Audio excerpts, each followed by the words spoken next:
Nah, bismillahirrahmanirrahim. Assalamualaikum warahmatullahi wabarakatuh. Alhamdulillah nahmaduhu ta'ala wa nasta'inuhu wa nastaghfiruh. Natubu ilaih. Na'udzu billahi min syururi anfusina wa min sayyiati a'malina. Man yahdihillahu fala mudilla lahu wa man yudlil fala hadiya lahu. Asyhadu an la ilaha illallah wahdahu la syarika lahu. Wa asyhadu anna nabiyyana Muhammadan sallallahu alaihi wa ala alihi wasallam. Nah, kita lanjutkan pembahasan tentang hadis-hadis yang terkait dengan islahul qulub, perbaikan dan pensucian jiwa. Qala Syekh Hafizahullah Ta'ala, pembahasan yang ke-6, taqwal qulub, taqwa al-qulub, takwanya hati. Qala wa an Abi Hurairah radhiyallahu ta'ala anhu qala qala Rasulullah sallallahu alaihi wasallam, Rasulullah sallallahu alaihi wasallam bersabda, la tahasadu wa la tanajashu wa la tabaghadu wa la tadabaru wa la yabi' ba'dukum ala bai'i ba'd. Janganlah kalian saling hasad, saling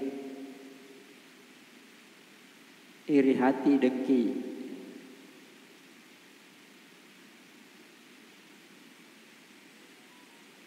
Wala tanajashu,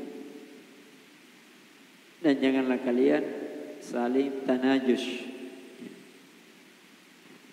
Ketika berjual beli, kadang dari pihak penjual atau dari pihak pembeli, kedua-duanya bisa muncul namanya an-najas.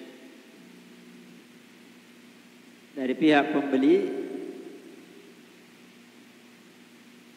misalnya ketika dia ingin beli suatu barang, maka datang temannya, barang yang mirip atau sama, dia katakan kepada penjual, oh, saya beli barang ini di sana cuma sekian, misalnya harganya 100.000. Tawar-menawar, pura-pura datang temannya pembeli, oh, saya kemarin beli barang ini cuma 70.000, supaya penjualnya menjual dengan harga segitu. Bisa juga sebaliknya dari pihak penjual, harganya cuma 70.000, ketika ada pembeli saling tawar-menawar, datang temannya penjual bilang sudah murah itu 100, kalau saya jual lebih dari 100. Ya, artinya ini membuat perselisihan dan permusuhan, saling menzalimi satu dengan yang lain. Wala tabaghadu, dan janganlah kalian saling al-bughd, ya, saling membenci, saling bermusuhan. Wala tadabaru, dan janganlah kalian saling membelakangi. Artinya tidak mau berdamai, tidak mau menyelesaikan masalahnya. Jadi dikatakan bahasanya di sini ad-dubur. Jadi yang ketemu selalu duburnya, bukan mukanya, saling membelakangi, karena tidak cocok, tidak baku baik, baku bombe kalau orang sini bilang, ya, baku bombe, itu semuanya dilarang. Wala yabi' ba'dukum ala bai'i ba'd. Janganlah sebagian kalian menjual atau membeli apa yang sudah dibeli oleh saudaranya. Sudah putus harganya, tinggal dibayar, datang nanti saya yang beli, saya bisa bayar lebih mahal. Tidak boleh kalau sudah sepakat. Tidak boleh mencampuri apa yang sudah dibeli atau yang sudah dijual. Bisa penjual, bisa pembeli di sini. Ada orang jual barangnya dianggap murah, datang yang lain bilangnya aku jual. Tahan, nanti saya yang beli. Ini semuanya menimbulkan permusuhan. Dan ada bentuk-bentuk yang lain. Tapi yang disebutkan dalam hadis ini 5 ya. Dalam sebagian hadis juga disebutkan masalah pernikahan. Ketika orang sudah sepakat untuk menikah, jangan dia ikut campur karena dia yang mau menikahi dan seterusnya. Wa kunu ibadallahi ikhwana. Jadilah kalian hamba-hamba Allah. Karena memang asalnya kita ini semuanya hamba-hamba Allah. Tapi supaya menghilangkan hasad, najas, al-bughdu, at-tadabur dan seterusnya, jadilah hamba Allah yang sebenarnya. Artinya beribadah, memperhambakan diri hanya kepada Allah. Ikhwana, yang bersaudara. Ya, artinya persaudaraan itu meluluhkan, melebur segala yang sudah terjadi. Kalau orang kan bersaudara sering berkelahi, ya kan? Mau makan karena berkelahi gara-gara ikan, gara-gara piring. Tapi setelah itu, ya baik lagi. Sama-sama lagi makan, sama-sama lagi tidur. Al-muslimu akhul muslim. Seorang muslim itu adalah saudara dari muslim yang lain. Ya, walaupun bukan saudara kandung, tapi yang mempersaudarakannya adalah Islam, iman.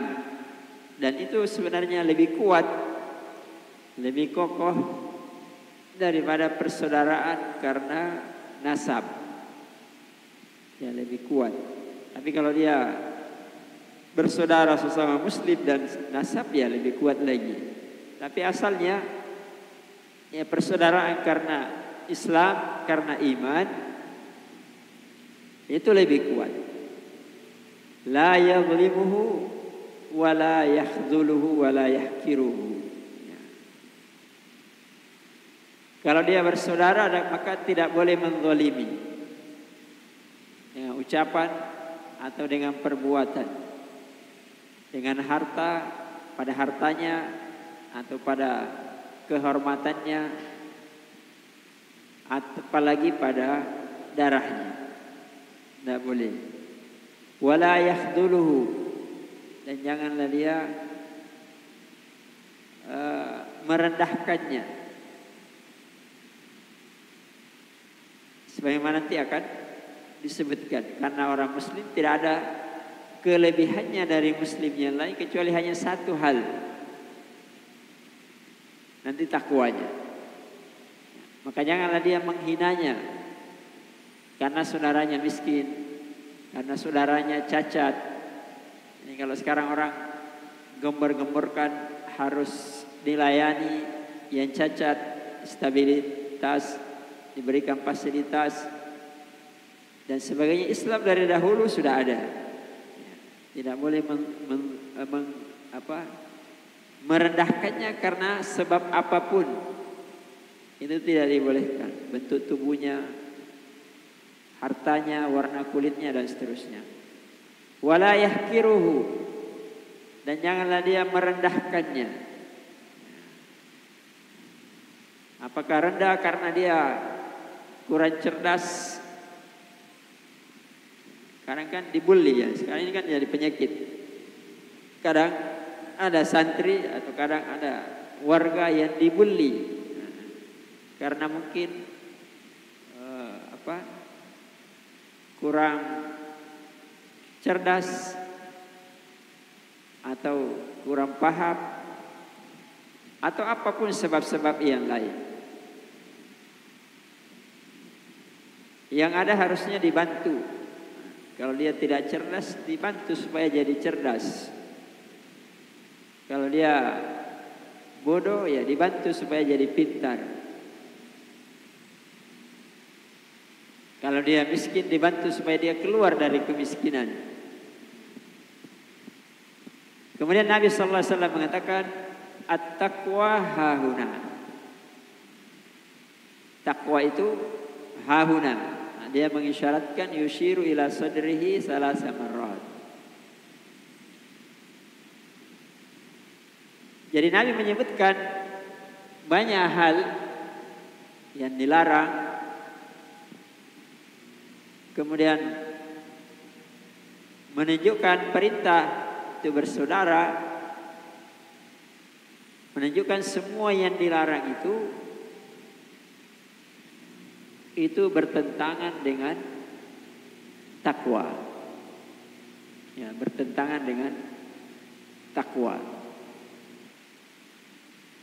Orang yang takwa tidak akan saling hasad. Walaupun semua orang tidak ada yang lepas dari hasad. Ya, itu tabiat manusia, pasti ada hasad. Tapi tidak boleh karena hasad itu dilampiaskan. Ya. Maksudnya tidak boleh dilampiaskan. Artinya ditahan. Apa yang menahan dia untuk tidak hasad walaupun muncul hasadnya, ya itulah namanya takwa. Itulah namanya takwa. Tidak tanajus, tidak tabagut, tidak tadabur. Yang menghalanginya dia berbuat begitu adalah takwa. Manusia sifatnya suka menzalimi, suka menghina, suka merendahkan. Itu tabiat manusia. Tapi apa yang mencegahnya tidak melakukannya? Yaitulah takwa. Dan asalnya takwa itu di mana Nabi mengisyaratkan ke dalam dadanya, hatinya. Jadi asal pokok munculnya takwa dari hati. Ya, maka itulah yang selalu harus diperbaiki. Jadi ketika muncul hasad, tanajus, tabagut, tadabur, muncul zalim, muncul yang lain-lainnya, itu semuanya karena penyakit hati. Ya, penyakit hati. Maka itulah yang harus dibersihkan. Bihasabi imri'in minasyarr ayyahkira akhahul muslim. Maka cukuplah seseorang itu digolongkan sebagai orang yang jelek kalau dia merendahkan saudaranya yang muslim. Misalnya karena dia kaya, merendahkan saudaranya yang miskin. Itu cukup sebagai lambang bahwa dia orang yang jelek. Ketika merendahkan orang yang bodoh, ya, karena yang memberi kepintaran dan kebodohan siapa? Ya, Allah Subhanahu wa ta'ala. Yang memberi kekayaan, yang memberi kemiskinan adalah Allah Subhanahu wa ta'ala. Yang memberi pemahaman adalah Allah Subhanahu wa ta'ala. Karena itu disebutkan oleh para ulama, sebab sebagian orang yang saleh atau yang berilmu atau yang menjalani jalan yang lurus tergelincir, ya, tergelincir, yang tadinya istiqomah menjadi orang yang menyimpang, yang tadinya taat menjadi orang yang ahli maksiat dan seterusnya. Ini penyakitnya. Karena dia suka merendahkan saudaranya yang tidak seperti yang dia rasakan atau tidak dia seperti yang dia dapatkan. Misalnya ya, karena kita lagi i'tikaf misalnya, maka kadang-kadang muncul perendahan kepada orang yang tidak i'tikaf. Kenapa itu tidak i'tikaf? Tidak ada je kesibukannya. Hah? Tidak ada je kesibukannya, tidak ada je penghalangnya. Di mana akalnya? Kadang-kadang kan muncul seperti itu. Ya harusnya seorang muslim bersyukur dia bisa i'tikaf dan mengajak saudaranya untuk i'tikaf. Kalau tidak ya urusannya Allah Subhanahu wa taala. Bukan kita yang paksa. Kadang kebaikan itu masuk di kepalanya orang tapi tidak masuk di hatinya. Karena yang memasukkan dalam hati adalah ya Allah Subhanahu wa taala. Yang kedua, belum tentu yang i'tikaf lebih bagus daripada yang tidak i'tikaf. Belum tentu, tidak ada ukurannya. Ukuran yang ada ukuran zahir. Tapi ukuran hatinya, nah itulah yang diisyaratkan di sini. Itulah takwa. Mungkin ada pertimbangannya tertentu, kita tidak tahu. Iya. Orang yang salat malam, ya kenapa sih bulan tidur saja? Ya kita ajak orang, namanya dakwah mengajak, tapi tidak boleh menghukumi, itu namanya menghukumi. Kenapa dia tidur saja bodohnya itu?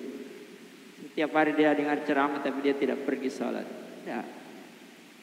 Kita yang melakukannya bersyukur kepada Allah, dan yang tidak melakukannya kita doakan agar dia juga berbuat.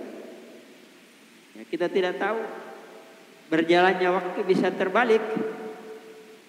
Dia kembali yang jadi rajin, kita yang malas. Ya kita tidak tahu. Makanya ya jangan suka membuli ya, kalau bahas sekarang ini karena membuli, merendahkan. Kulul muslim alal muslim haramun damuhu wa maluhu wa irduhu. Ya. Setiap muslim terhadap muslim yang lain itu haram, darahnya, hartanya dan kehormatannya. Artinya haram, ya tidak boleh diganggu. Nah, karena itu dalam Al-Quran Allah Azza wa Jal sering menyandarkan takwa itu ke dalam hati. Karena memang asalnya sumbernya takwa itu di dalam hati, tidak dari yang lain. Misalnya, wa may yu'azzim sya'airallahi fa innaha min taqwal qulub. Jadi Allah tidak mengatakan wa dzalika wa may yu'azzim sya'airallah fa innaha minat taqwa. Ya, siapa yang mengagungkan syiar-syiar Allah, maka sungguhnya pengagungan syiar-syiar Allah itu bagian dari takwa di dalam hati. Jadi Allah sandarkan takwa dengan hati. Ya menunjukkan ketika disandarkan, ya menunjukkan itu kemuliaan, kedudukan tersendiri.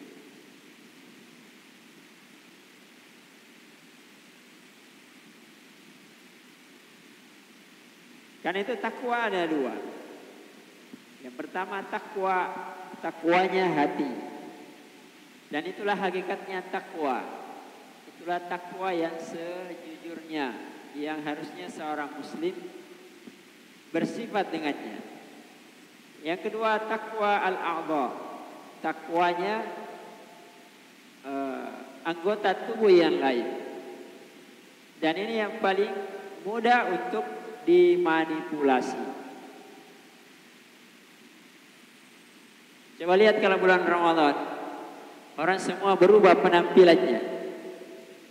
Pakai baju koko, pakai peci, kadang pakai sorban lagi, kadang bawa lagi tasbih kemana-mana.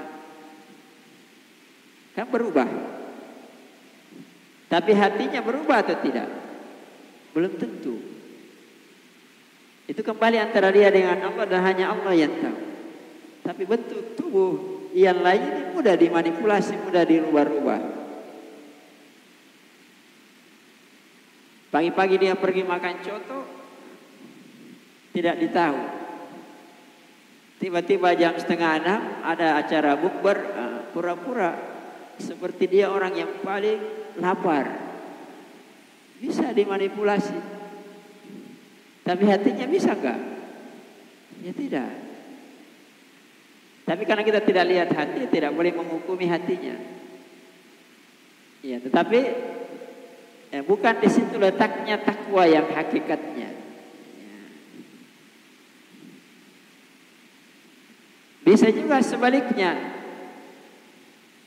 Ada orang penampilannya seperti bukan orang yang takwa, tapi hatinya takwa. Ya kan? Banyak orang kadang penampilannya seperti bukan orang yang takwa. Kalau menurut versinya Ikhwan dia isbal, misalnya ya, cukur jenggot, ya itu kan memang pelanggaran. Tapi kadang-kadang di sisi yang lain, kadang hatinya lebih takwa daripada kita pada sebagian hal. Ya, pada sebagian hal. Ya maka Nabi SAW ya mengisyaratkan hakikat takwa itu di dalam hati. Maka jangan cepat menghukumi orang dari zahirnya, ya, karena banyak yang bertentangan, tidak sejalan antara lahirnya dengan ya batinnya. Nah, Allah Azza wa Jalla mengingatkan ya, kepada istri-istri Nabi. Ya nisa'an Nabi, lastunna ka'ahadin minan nisa'.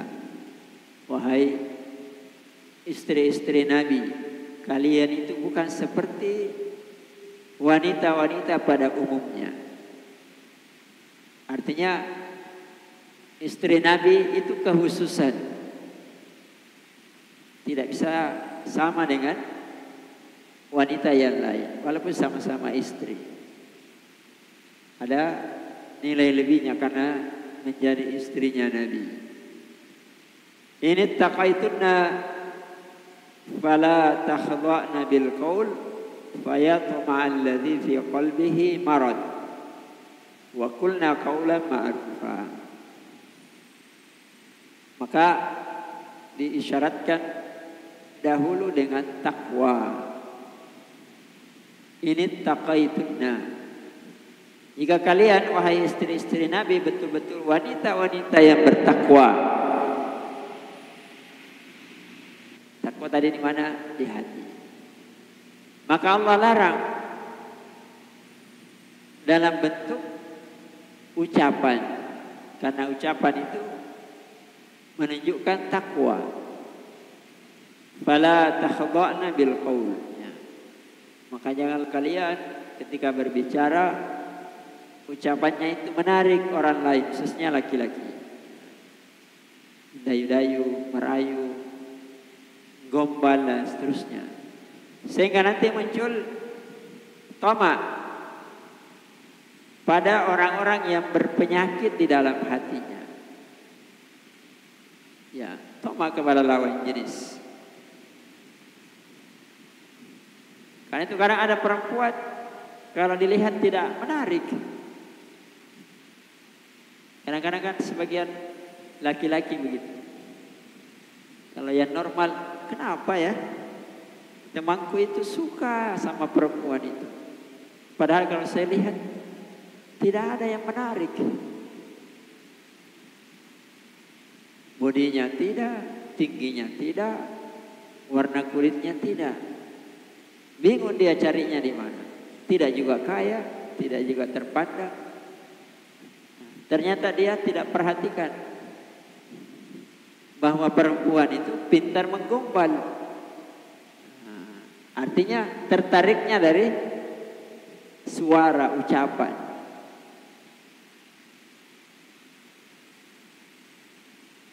Banyak kan perempuan yang cantik tapi tidak tahu gombal. Akhirnya suaminya kawin lagi. Ya.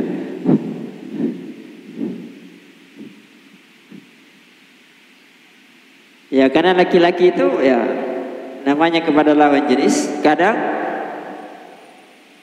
dari ucapannya itu muncul syahwatnya sehingga dia bergerak ya, bergeraknya dari dalam hatinya karena mendengar suara, bergerak untuk maksiat ya, menunjukkan hatinya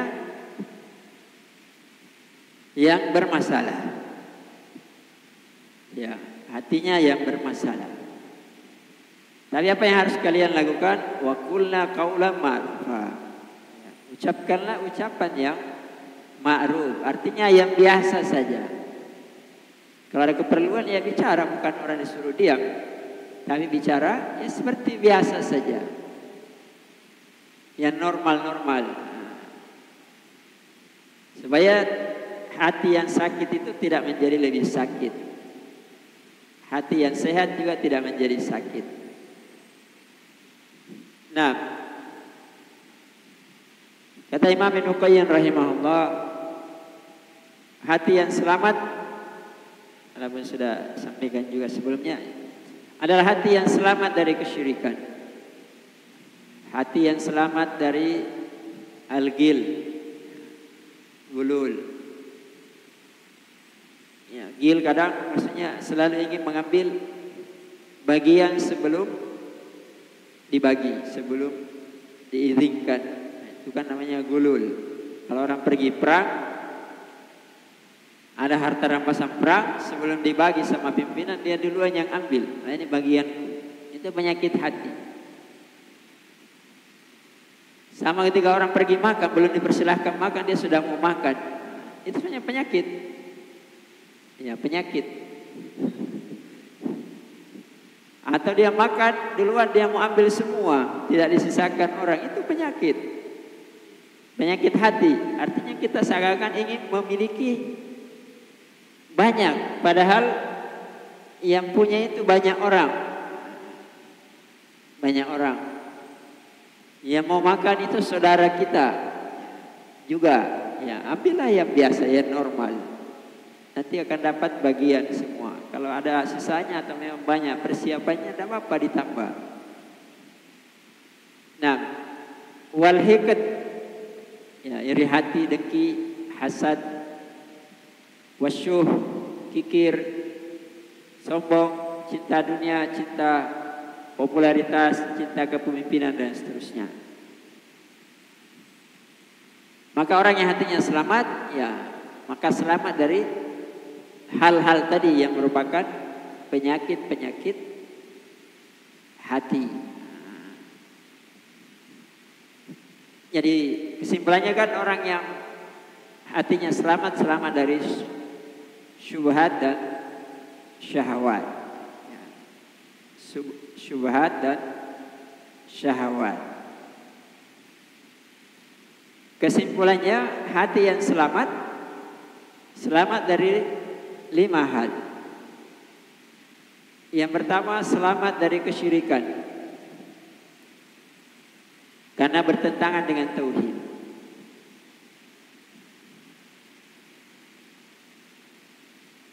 Ini kan biasanya syubhat. Yang kedua, selamat dari bid'ah.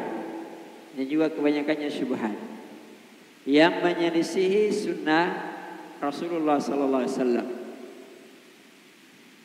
Kalau hatinya selamat ya dia hanya memang ingin mengikuti Nabi. Yang ketiga, selamat dari syahwat.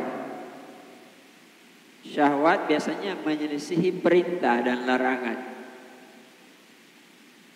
Perintahnya begini karena syahwatnya dia tidak mau ikut. Larangannya begini karena syahwatnya dia langgar. Berarti kalau masih seperti itu ya kita masih berpenyakit, kita punya hati. Yang keempat, lalai. Ini bertentangan dengan ingat, zikir. Ini kadang-kadang kan kelalaian muncul karena kurangnya zikir. Ya, maka disuruh banyak berzikir supaya selamat dari kelalaian. Yang kelima, wahawa. Hawa. Hati yang suka mengikuti hawa nafsu. Hawa nafsu itu bertentangan dengan at-tajrid wal ikhlas. Selamat dari bahwasanya dia mandiri sebenarnya. Mandiri, tidak dipengaruhi oleh apapun. Makanya orang yang beragama ya disuruh kita tajarrud lil haq. Tidak dipengaruhi teman, tidak dipengaruhi guru. Walaupun itu sebenarnya mempunyai pengaruh, tapi dalam memutuskan jangan ikut hawa. Diperbaiki keikhlasan. Karena kalau dia hanya betul-betul mau ibadah hanya kepada Allah, ya dia akan mendapatkan petunjuk dari Allah Subhanahu wa taala. Allah Subhanahu wa taala berfirman, "Inna akramakum indallahi atqakum." Ini kan ayat sudah sering kita dengar. Sungguhnya yang paling mulia di antara kalian di sisi Allah adalah yang paling takwa. Jadi makhluk yang paling mulia di sisi Allah diukur dengan takwa. Karena itu kadang-kadang orang yang dihina manusia karena dia lemah, karena dia miskin, di sisi Allah lebih tinggi derajatnya daripada orang yang diberi kesehatan, kekuatan, diberi kedudukan. Karena manusia hanya berbeda sesuai dengan kadar takwanya. Bukan sesuai dengan kadar badannya, hartanya, dan yang lain-lainnya. Tapi sesuai dengan kadar takwanya. Dan asal takwa itu adalah di dalam hati. Rasulullah SAW bersabda, "Inna Allah la yanzuru ila suwarikum wa amwalikum, walakin yanzuru ila qulubikum wa a'malikum." Sesungguhnya Allah tidak melihat kepada bentuk kalian, harta-harta kalian, tetapi Allah hanya melihat kepada hati-hati dan amal-amal kalian. Itulah yang membedakan kalian dengan yang lain di sisi Allah Subhanahu wa taala. Nah, karena itu banyak sekali ayat yang menunjukkan kita diperintah untuk takwa dan ada hasil-hasil dari takwa. Karena takwa bukan sekedar slogan,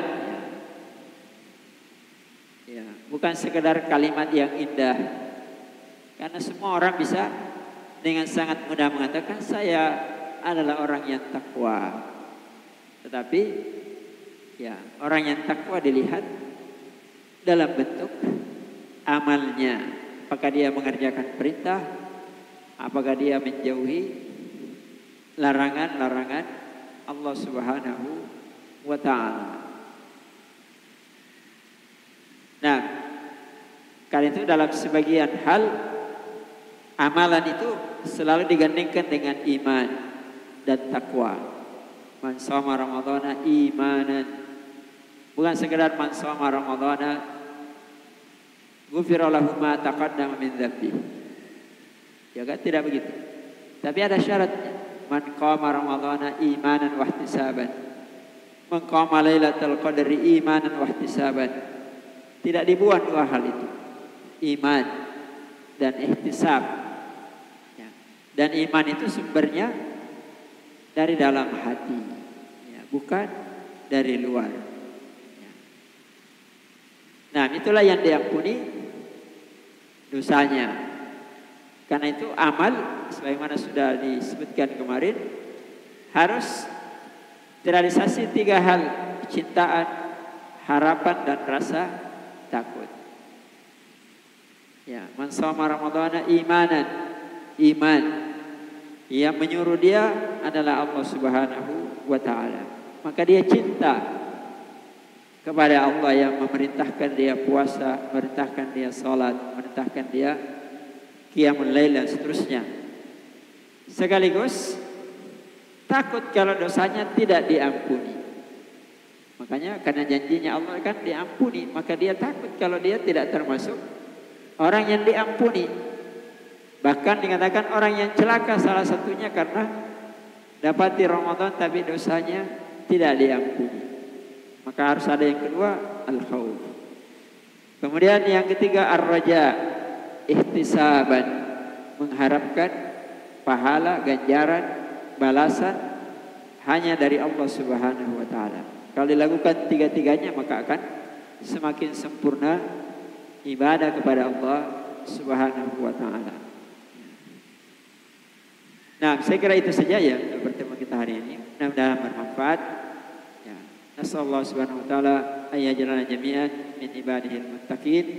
Wa nasallahu subhanahu wa ta'ala yataqabbala minna salihal a'mal. Innahu jawadun karim. Wa sallallahu sallam ala nabiyyina Muhammad wa ala alihi wa ashabihi wa man tabi'ahum bi ihsan ila yaumiddin. Subhana rabbika rabbil izzati amma yasifun.